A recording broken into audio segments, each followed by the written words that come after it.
Yamamoto Tsunetomo was a samurai born in 1659, and after retiring from life as a samurai at age 41, he moved to the mountains to live as a Buddhist priest in solitary. During this time, he reflected extensively on self-improvement, mindset, and proper conduct for a samurai. His teachings were compiled into a text called Hagakure, or Hidden by the Leaves. In this video, I'm going to take you through some of his most important teachings which still provide valuable insight today. It is said that much sake, self-pride and luxury are to be avoided by a samurai. There is no cause for anxiety when you are unhappy, but when you become a little elated, these three things become dangerous. Look at the human condition. It is unseemly for a person to become prideful and extravagant when things are going well. Therefore, it is better to have some unhappiness while one is still young, for if a person does not experience bitterness, his disposition will not settle down. A person who becomes fatigued when unhappy is useless. In the samurai worldview, complacency during prosperous times is discouraged. Instead, they uphold virtues of temperance and discipline. The wisdom of Tsunetomo sheds light on human nature by cautioning against indulging in happiness. Why? Because as he puts it, happiness is fleeting and with it comes attachment and anxiety. When we have something we cherish, we often cling to it, fearing its loss. Those who are attached to their happiness will struggle when the tough times arise. Yet if you can stay disciplined and productive on your bad days, you'll be able to put in magnificent performances on your good days. Tsunetomo's teachings prompt us to reflect on the transience of human emotions. It urges us to resist the allure of extravagance and pride during fleeting moments of contentment. In doing so, we align with the principles of Zen Buddhism, which advocate non-attachment and acceptance of impermanence. Rather than becoming ensnared in the pursuit of pleasures that often lead to suffering, we learn to embrace the impermanence of life. Indulging in luxuries may temporarily satisfy desires, but it can also place us on a never-ending hedonic treadmill. Instead of finding lasting fulfillment, we continually crave more, falling into a cycle of dissatisfaction. Tsunetomo's wisdom reminds us that true contentment lies not in the pursuit of pleasures, but in accepting the impermanence of all things. In the modern day, being able to keep moving forward even during bad times and developing the temperance and discipline necessary to forego immediate gratification is especially important. We are cursed with infinite sources of pleasure at our fingertips, yet indulging these cravings will condition our brain to expect pleasure without having to exert any effort, and then as a result, tasks that are required for pursuing longer-term meaning and fulfillment will seem incredibly difficult to us. The path of self-control over desires is far more fruitful than the consumer path of always indulging whatever you crave. Hiking, meditation, reading, or spending time with those close to you and eating healthy foods will always be superior to scrolling on social media, smoking, drinking, eating junk food, and watching Netflix. A warrior should be careful in all things, and should dislike to be the least bit worsted. Above all, if he is not careful in his choice of words, he may say things like, "I'm a coward," or "At that time I'd probably run," or "How frightening," or "How painful." These are words that should not be said even in jest, on a whim, or when talking in one's sleep. If a person with understanding hears such things, he will see to the bottom of the speaker's heart. This is something that should be carefully thought about beforehand.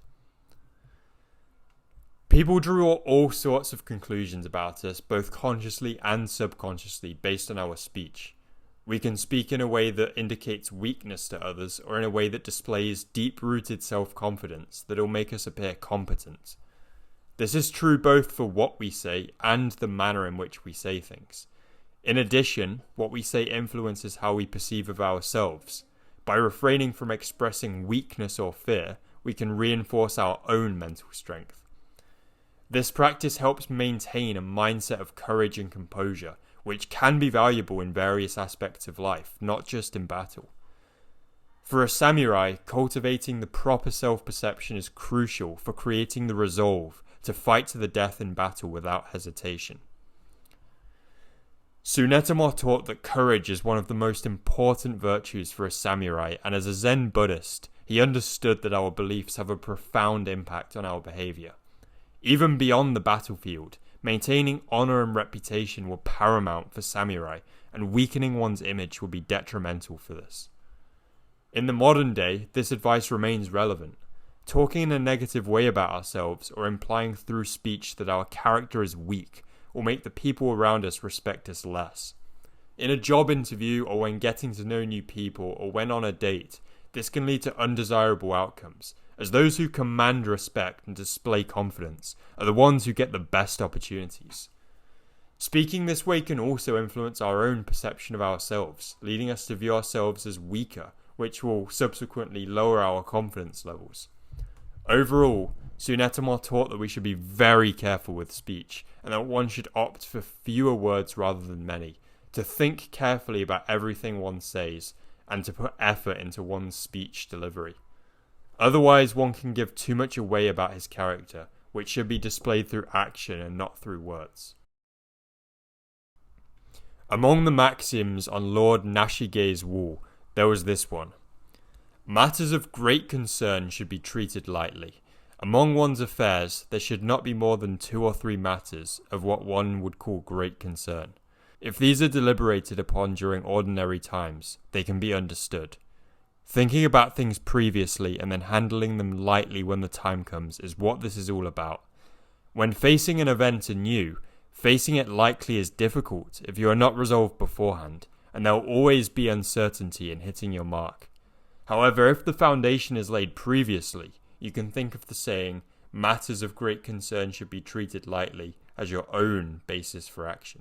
The essence of this teaching is to always try to have anticipated and prepared for in advance a difficult problem or decision that you might face. When a problem takes us by surprise, we tend to not handle it in the optimal way, and will then analyze to the death what we could have done differently. We can all relate to this experience at some point in life. Situations that require a lot of thought and decision making are best thought out in advance. This means that when you're in the midst of the situation, finding the right course of action is far smoother, as you have a template in place for how you will respond, rather than frantically trying to come up with a plan from scratch whilst you feel stressed. We can draw an analogy here to chess.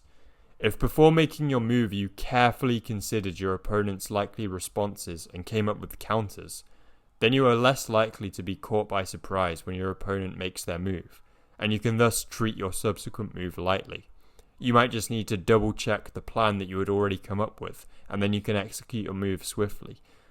Maintaining a calm demeanor and tranquil mind are seen as highly desirable by Buddhists, so it makes sense that Tsunetomo promotes this teaching.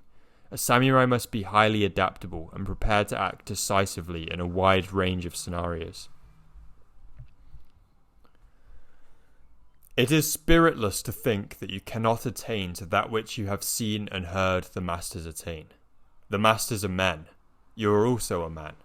If you think that you will be inferior in doing something, then you will be on that path very soon.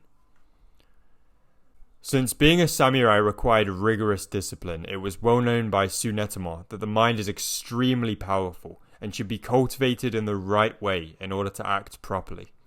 In this case, the importance of self-belief is stressed, as it can have a radical impact on our ability to perform and obtain goals. If you say from the outset that something is beyond your grasp, then your belief itself will limit you, and you will not be motivated to put as much effort in. Knowing that you can do it and going in full force embodies a champion spirit that will lead you to ruthlessly pursue your goal all the more. It is typical for people to come up with excuses of circumstance for why they cannot achieve something attained by someone else. Like, oh, they have more free time, they have more resources, they had a head start, they got lucky, etc.